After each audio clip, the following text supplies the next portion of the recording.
Phantom of the Opera is showing to a sold-out audience at the University of Memphis. Yep, it is part of the University Centennial Celebration. Phantom is one of the most captivating and majestic musicals of all times. World-renowned choreographer Mark Allen Davis created the dance scenes. Fox 13's Darcy Thomas sat down with Davis, who told her the tale of Phantom is a metaphor for anyone with a hidden past.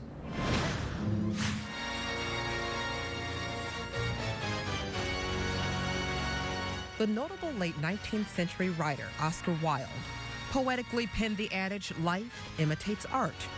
For classically trained dancer and choreographer Mark Allen Davis, it seems that the exact opposite would be true. Passe up.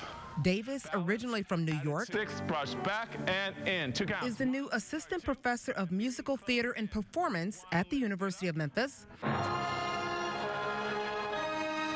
He's also the lead choreographer for the U of M's production of Phantom of the Opera. The Phantom is really every person.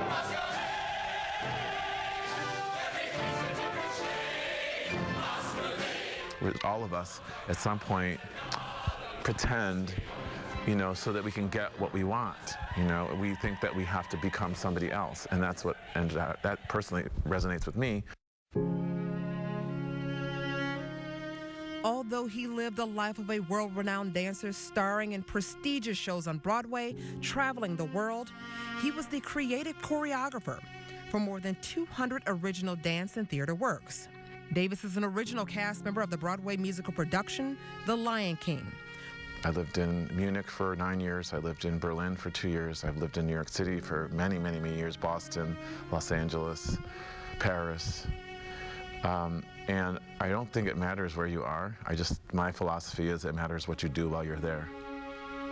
Davis knew from a young age that he possessed a gift and a desire to dance.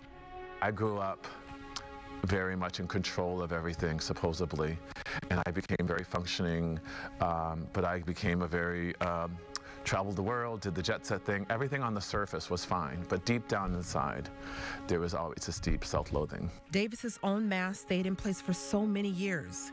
Growing up in a dysfunctional family, the son of a dignified legal scholar and judge who refused to accept his son's choices, and a mother who battled alcoholism. As any gay man will tell you, you grow up in a society that loathes you. But in accompanying that, what people don't understand is that where there's no acceptance, you stop accepting yourself.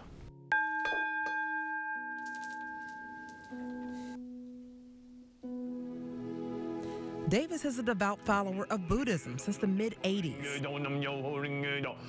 Well, after years as an entertainer, a life wrought with turmoil, and what he called terror and horror, he bottomed out with the news that his mother and father were both battling cancer. So he returned to where it all started, home to New York, to say goodbye and to confront old demons. And then my father was in excruciating pain.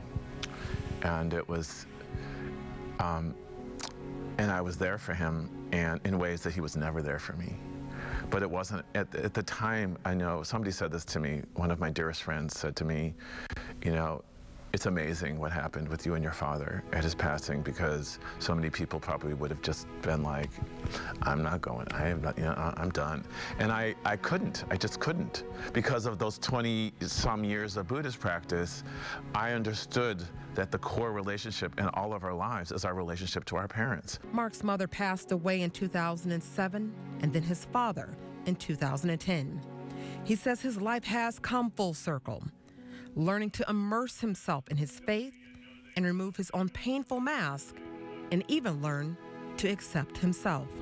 It's scary to be yourself. It's scary to reveal yourself, so everybody runs around being really scared, and that's Phantom of the Opera. Darcy Thomas, Fox 13 News. And don't forget, you can catch Darcy every day on Good Morning Memphis and on Fox 13 midday. We'll be right back.